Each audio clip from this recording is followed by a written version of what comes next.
ନାମଣି ପଢ଼ବାର୍ ଯାଉଛି ମାସେ ନାଇଁ ଆପଣ କିଛି ଆସିକି ଏଇଟା ସକ୍ସେସ୍ ହେଲା। ଏବେ ପାଣି ପ୍ରୋବ୍ଲେମ୍ ନାହିଁ ଟାଇମ୍ରେ ସପ୍ଲାଏର କେମିତି ପାଣି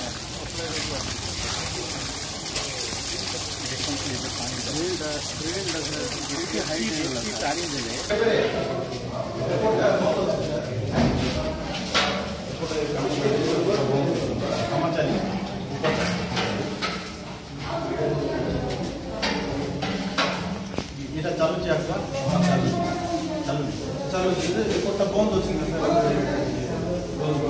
ଏଟାର ବି ଟିକେ ଟେପ୍ ଲାଗୁଛି ମାଲ ଲାଗୁଛି ମୋ ଜାଗାରେ ଅପଗ୍ରେଡ୍ ରହିବାର ହେଲା ମୁଁ ତ ପାଖରେ ଅଛି ନା ସମୟରେ ଆସିବି ସବୁ ହେଲା ପଥର ଆସିଲି ଡ୍ରେନ୍ ପାଇଁ ବ୍ୟବସ୍ଥା କରେଇଥିଲି ବୁଝିଲେ କି ନାହିଁ ସାଙ୍ଗେ ସାଙ୍ଗେ ତୁମର ପାଣି କହିଲ ପାଣି ସପ୍ଲାଏ କଲେ ସବୁ ଯିବ ବୋଲେ ଆମକୁ ତ ହେଲା ତୁମର ଯେଉଁମାନେ ଅଛ ସବୁ ସସ୍ପେଣ୍ଡ ପରସେଣ୍ଟ ବନ୍ଦ ବୁଝିଲେ କି ନାହିଁ କହୁନାହାନ୍ତି କେମିତି ପିଲାମାନେ କହୁଛନ୍ତି ପିଲାମାନେ କହିବା ପରେ କରିବା କଥା ମୁଁ କହୁଛି କି ପିଲାମାନଙ୍କୁ ମିଳିନାହିଁ ଆପଣମାନେ ନେବେ ଟଙ୍କା କିନ୍ତୁ ପିଲାମାନଙ୍କୁ ଡ୍ରେସ୍ ଦେବେ କେମିତି ଚାଲିବ ଏଇଟା ବିଜେଡ଼ି ଶାସନ ନାହିଁ ହେଲା ବିଜେପି ଆପଣମାନେ ଧ୍ୟାନ ଦେବେ ହେଲା ମୁଁ ମୋ ପାଇଁ କହୁନାହିଁ ପିଲାମାନଙ୍କ କଥା କହୁଛି ଜଣାଇଥିଲେ ଜଣାଇ ସାରିଛୁ ସେ ସ୍କୁଲକୁ ବି ଏମିତି ତ ଆଗରୁ ବି କରୁଥିବେ ହେଲେ ମୁଁ ଆସିଲା ପରେ ଏଇଟା ତ ଗଲା ବର୍ଷ ବି କିଛି ପିଲାଙ୍କୁ ଦେଇଥିଲେ କିଛି ପିଲାଙ୍କୁ ଦେଇନଥିଲେ ସେଇଟା ବି ଜଣାଇଥିଲେ ସାର୍ ମୋତେ ତମକୁ ଡ୍ରେସ୍ ମିଳିଲା ମିଳିଛି ନା ମିଳିନାହିଁ ମିଳିଛି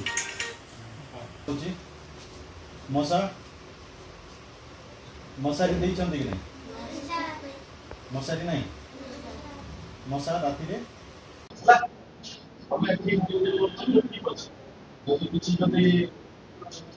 ତମର ଡ୍ୟୁଟିରେ କିଛି ଅବହେଳା ଅଛି ତାହେଲେ ସେଟା ହେଲା ଯଦି କିଏ ଯଦି ଠିକ୍ ସମୟରେ ପରିଦର୍ଶନ କରିଛି ଗତ ଦିନରେ ବି ଆସିଥିଲି ଏଠି ଅନେକ ପ୍ରକାର ସମସ୍ୟା ଥିଲା ଯେମିତିକି ପାଣିର ସମସ୍ୟା ଥିଲା ତାର ୱାଟର ସପ୍ଲାଏ କରେଇଥିଲି ଆଉ ଏଠି ଡ୍ରେନ୍ର ଯେଉଁ ରିପେୟାର ହେବା କଥା ସେ କଥାକୁ ବି ଦେଖିକି ଯାଇଥିଲି ଏବଂ ତାର ପରବର୍ତ୍ତୀ ସମୟରେ ଡ୍ରେନ୍ ରିପେୟାର ପାଇଁ ବୋଲିକି ତାର ବ୍ୟବସ୍ଥା କରେଇଥିଲି ବର୍ତ୍ତମାନ ତାର ବି କାମ ଚାଲିଛି କାମ ସମ୍ପୂର୍ଣ୍ଣ ହେଇନାହିଁ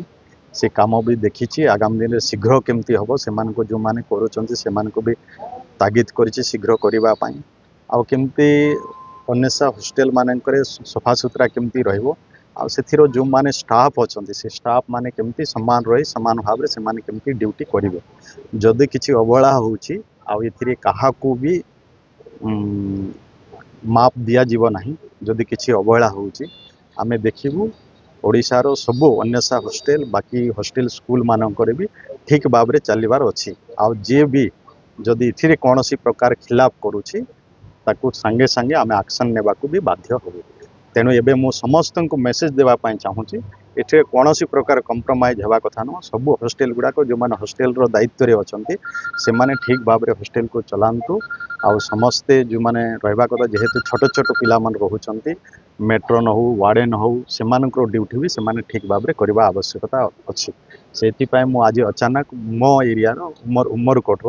ତାକୁ ଦେଖିବାକୁ ଆସିଥିଲି କିଛି ଦେଖିଛି ଏବଂ ସେମାନଙ୍କୁ ଯେଉଁମାନେ ହଷ୍ଟେଲର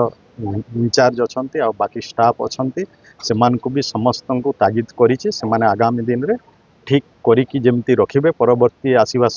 ମୁଁ ଯେତେବେଳେ ଆହୁରି ବି ଭିଜିଟ୍ କରିବି ସେତେବେଳକୁ ସବୁ ଅପଡେଟ୍ ଥିବ ପିଲାମାନେ ମଶାରୀ ତ କ'ଣ ଦେବାର ମୁଁ କଥା ହେଇଯିବି ଯେ ମଶାରୀ ପାଇଁ କ'ଣ ବ୍ୟବସ୍ଥା ହେଇଛି ନ ହେଇଛି ତାକୁ ମୁଁ କଥା ହେଇଯିବି ମଶାରୀ ଦେବାର ବି ବ୍ୟବସ୍ଥା କରିବା କିନ୍ତୁ ତାଙ୍କ ପିଲାମାନଙ୍କୁ ଯେଉଁ ଡ୍ରେସ୍ ଦେବା କଥା ଯେମିତି ଗୁରୁ କୃପାର କଥା କହିଲେ ସେମାନେ ଡ୍ରେସ୍ ଦେଇନାହାନ୍ତି ଗତ ବର୍ଷର ଏଇଟା ଠିକ୍ ନୁହଁ ମୁଁ ତାଙ୍କୁ ଫୋନ୍ କରି କଥା ହେଇଛି ଆଉ ସେମାନେ ଇମିଡ଼ିଏଟ୍ ସେ ଡ୍ରେସ୍ ଦେବା କଥା କହିଛନ୍ତି ଯିଏ ବି ଯଦି ଡ୍ରେସ୍ ଯଦି ଦେବେ ନାହିଁ ଯଦି ଖିଲାପ କରିବେ ସମୟ ପଡ଼ିଲେ ଆସନ୍ତା ଦିନମାନଙ୍କରେ ତାଙ୍କୁ ଯେଉଁ ପିଲାମାନେ ଦେବା କଥା ସେ ସ୍କୁଲ ମାନଙ୍କରେ ବି ଆମେ ପିଲା ଦେବାଟା ଆଉ ଦେବା ନାହିଁ ଯିଏ ସ୍କୁଲ ଠିକ୍ ଭାବରେ ପିଲାମାନଙ୍କୁ ଡ୍ରେସ୍ ହଉ बाकी पाठ पढ़ारे टिके सुविधा ठीक भाव में कहे से स्कूल रे पिला पाठ पढ़ाई अनुमति दबु।